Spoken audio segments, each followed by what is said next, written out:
Point जो आहे हा तिसरा एक्सप्लेन करायचा तसंच ठेवला होता. याचं कारण असं झालं की 2 पॉइंट्स आपले एक्सप्लेन करता करता एक 17-18 मिनिटाचा एक व्हिडिओ तयार झाला. त्यानंतर आता या पॉइंटला वैशिष्ट्य मी ठेवलंय मागे याच्यासाठी, कारण आता 2 समोरासमोर कन्व्हर्जन आहे ना, फार छान अतिशय महत्त्वाचा कन्सेप्ट आहे. एक इथेनॉइक ऍसिड इनटू प्रोपेनॉइक ऍसिड आहे, म्हणजे ॲसिटिक ऍसिडचं रूपांतर प्रोपियोनिक ऍसिड, म्हणजे एक कार्बन जास्त असणारा ऍसिड तयार करायचा आहे. त्याच वेळेला काय केलं माहितीये का, प्रोपेनॉइक ऍसिडचं रूपांतर जे आहे इथेनॉइक ऍसिड मध्ये करायचं, म्हणजे त्या ऍसिड मधून एक कार्बन कमी करायचं. लक्ष द्या, त्या प्रॉपर्टीज म्हणजे ऍसिटिक ऍसिडचा प्रोपियोनिक ऍसिड आणि प्रोपियोनिक ऍसिडचा ऍसिटिक ऍसिड एकाच वेळेला बरोबर दोन्ही कन्व्हर्जन संपत आहेत. आपण त्या साइडनं आपण जाऊया. आपण ऍसिटिक ऍसिड जो इथेनॉइक ऍसिड असं म्हणतो, 6 ते 10% विनेगार ज्यामध्ये असतं, हा ऍसिटिक ऍसिड LiAlH4 हा एक महत्त्वाचा रिड्युसिंग एजंट आहे. आणि कार्बोक्सिलिक ऍसिड, मी एनसीईआरटीचे पॉइंट एक्सप्लेन करत असताना जनरल पॉइंट एक्सप्लेन करत असतो. कार्बोक्सिलिक ऍसिडचं रूपांतर ज्या वेळेला तुम्हाला अल्कोहोल मध्ये करायचं असतं, तो अल्कोहोल हा अशा पद्धतीचा असतो. तुम्ही कधीही तुलना करायची की काय बदल होत आहे. कार्बोक्सिलिक ऍसिड पासून हा देत असताना हा जो C डबल बॉन्ड आहे याच्यातला हा ऑक्सिजन जातो. हा ऑक्सिजन गेल्याच्या नंतर तिथं 2 अर्धे बॉन्ड उरले, याला एक हायड्रोजन दिला, याला एक हायड्रोजन दिला, RCH2OH. आणि हे कोण करू शकतं, हा LiAlH4 लिथियम ॲल्युमिनो हायड्राइड जो आहे हा reducing agent carboxylic acids alcohol मध्ये. हेच आपल्याला एनसीईआरटी सीईटी नीटला हे लक्षात ठेवायचं की फंक्शनल ग्रुप रूपांतर कन्वर्ट कसा केला जातो. आता हा झाला पहिला पॉइंट. अशा पद्धतीने तुम्ही तिथे इथाइल अल्कोहोलकडे आला, ठीक आहे.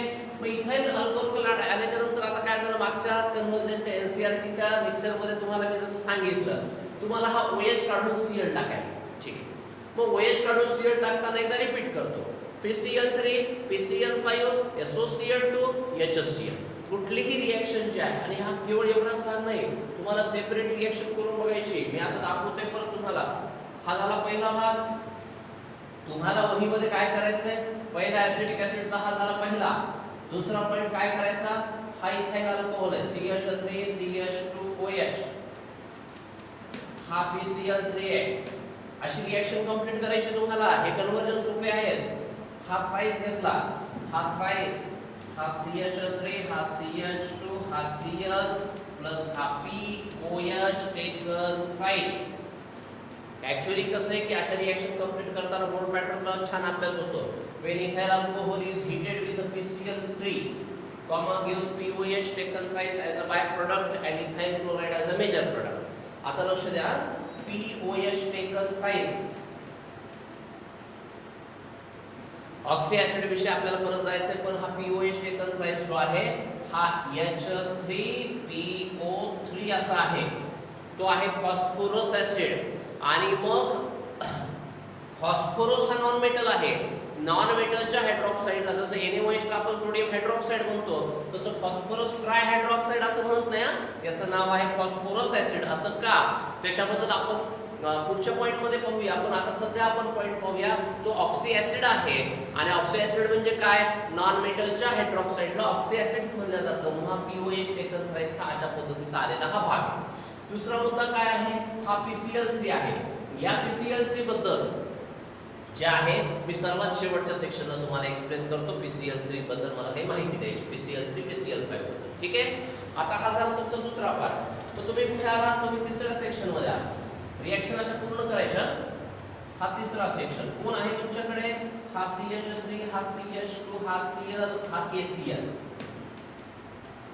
सबस्टिट्यूशन रिएक्शन, Cl ची जागा Cl घेतोय, CH3 CH2 हा C ट्रिपल बॉन्ड N हा इथाइल सायनाइड. तुम्हाला एक रिएक्शन आली की नाही, सीईटी पॉइंट ऑफ व्ह्यू ने त्याचा अभ्यास थोडा करता आला पाहिजे आणि करणंही आवश्यक आहे. हे लक्षात घ्या. जर तुम्ही एक लक्षात ठेवायचं, अरे हा पोटॅशियम सायनाइड आहे, अरे याच्या आधी एक कन्सेप्ट झाला होता कडे आपल्याला, जर आपण KCN च्या ऐवजी जर AgCN घेतला तर इथं सायनाइडच्या ऐवजी हा ग्रुप उलटा होईल आणि तो इथाइल आयसोसायनाइड तयार होईल. असं का झालं होतं, KCN मध्ये असणारा बॉन्ड हा आयोनिक बॉन्ड होता, AgCN मध्ये असणारा बॉन्ड हा कोव्हॅलंट बॉन्ड आहे. जेव्हा अल्काइल हॅलाइडची KCN सोबत रिएक्शन होते तेव्हा सायनाइड्स तयार होतात आणि AgCl सोबत रिॲक्शन होते तेव्हा आयसोसायनाइड्स तयार होतात. या प्रोसेसचा हा भाग आहे.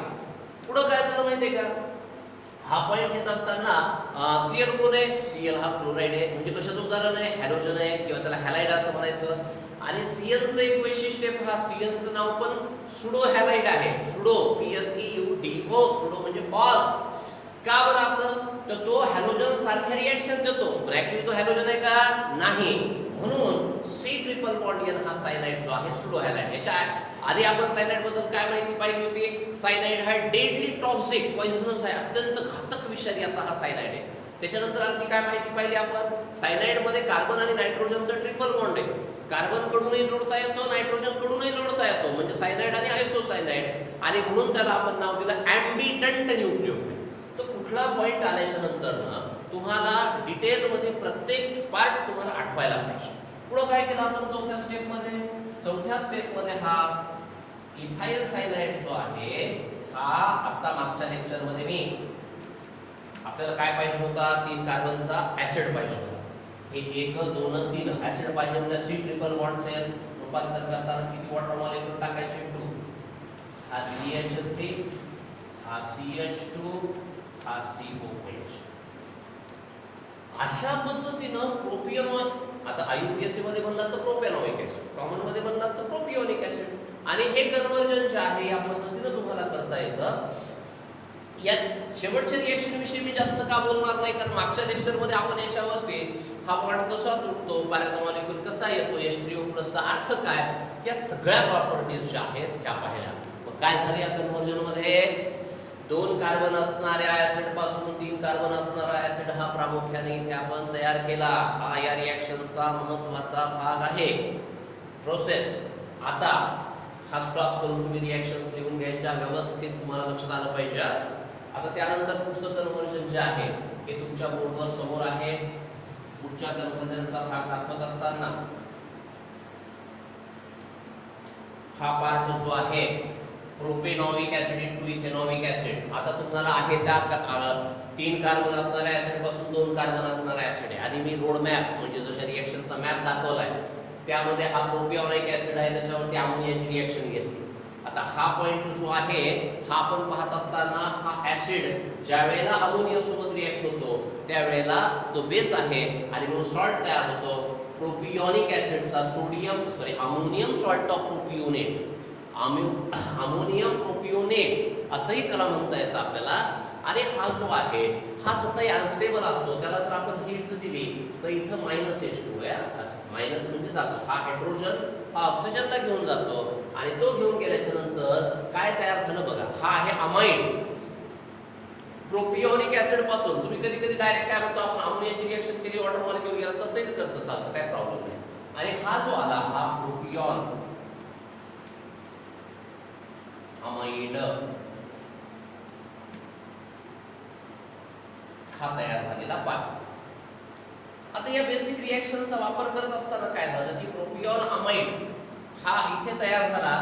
आता इथे पुढची रिएक्शन जशी असते ना, आपल्याला याच्यामध्ये काय करायचं, कार्बन कमी करायचा, जास्त करायचं म्हणलं की सायनाइड आला, कमी करायचं म्हणलं की हॉफमन्स डिग्रेडेशन आलं, म्हणजे आपल्याला हा CO काढून टाकायचा आहे. हॉफमन्स डिग्रेडेशन म्हणजे पाठच होऊन जायला पाहिजे आता या टॉपिक मध्ये reaction, the reaction of amides to convert into the amines using Br2 and alcoholic KOH. Carbonyl group जो आहे हा उडतो, आणि कार्बोनिल ग्रुप गेल्याच्या नंतर हा तयार झालेला जो पार्ट आहे हा इथाइल अमाइड.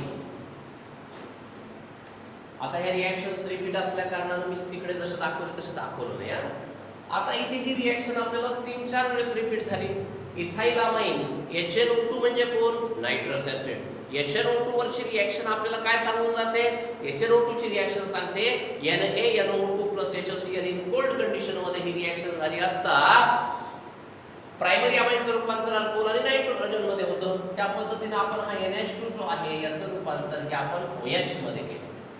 आणि मग या थोड्या वेळापूर्वी इथं रिएक्शन पूर्ण दाखवलेली होती. त्या रिएक्शन मध्ये तुम्ही सांगितलं होतं K2Cr2 आणि डायल्यूट H2SO4 याचा वापर हा ऑक्सिडायझिंग एजंट म्हणून केला जातो.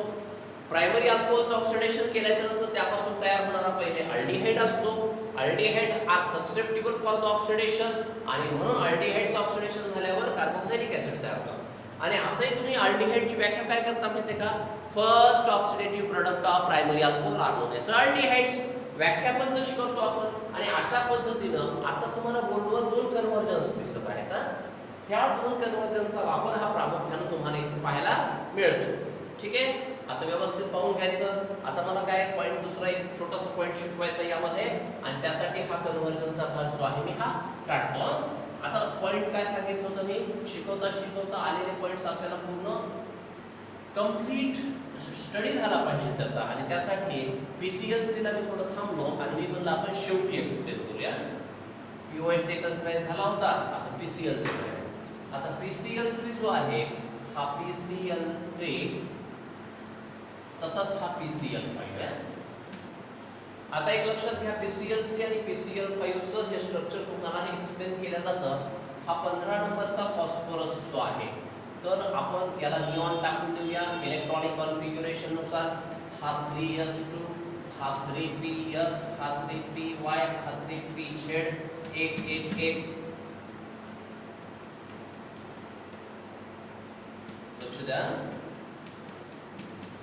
हा भाग असा असतो आता काय होतं हायब्रिडायझेशनच्या प्रकारामध्ये हा सेक्शन एकत्र येतो आणि त्यावेळेला त्याचं रूपांतर हे 4 हायब्रिड ऑर्बिटाल्स 4sp3 हायब्रिड ऑर्बिटाल्स तयार होतात sp3 हायब्रिडायझेशनचं वैशिष्ट्य काय असतं sp3 हायब्रिडायझेशन मध्ये तो टेट्राहेड्रली अरेंज करून घेतो हा फॉस्फरस आहे हा टेट्राहेड्रली म्हणजे हा अशा पद्धतीने अरेंज करून घेतो पण इथं पेअर ऑफ इलेक्ट्रॉनची आहे याला गरज नाहीये म्हणून जशा तशी दोन पेअर ऑफ इलेक्ट्रॉन राहते आणि इथे हा Cl हा Cl हा Cl हा फॉस्फरसचे एक इलेक्ट्रॉन होते Cl ने एक इलेक्ट्रॉन दिले आणि अशा पद्धतीनं हा जो आहे हा PCl3 तयार होतो आता PCl5 कसं तयार होतं त्याच्या पुढे d ऑर्बिटल आहे आपल्याला कोऑर्डिनेशन मध्ये खूप छान कन्सेप्ट आहे d ऑर्बिटल कसा आहे कंप्लीटली रिकामा आहे तर एक्साइटेशन ऑफ इलेक्ट्रॉन म्हणजे काय ग्राउंड स्टेट मध्ये असणारा इलेक्ट्रॉन हा एक्साइटेड स्टेट मध्ये जातो मग ग्राउंड स्टेट मध्ये असणारा हा 3s जो आहे हा इथे गेल्या कारणानं काय होतं लक्षात घ्या इथला एक इलेक्ट्रॉन जो आहे हा कमी झाला आणि हा इलेक्ट्रॉन d मध्ये गेला मग त्याचा पुढचा हायब्रिडेशन हा 1 आला आणि मग आता sp3 हायब्रिडेशनच्या ऐवजी एक s घेतला पीछे 3 घेतले आणि हे 1 घेतला या हायब्रिडायझेशनचं नाव sp3d आता ऑर्बिटल्स किती तयार झाले 5 आणि मग PCl5 काय तयार होतो बघा PCl5 मध्ये हा फॉस्फरस असा असतो हा 3Cl सोबत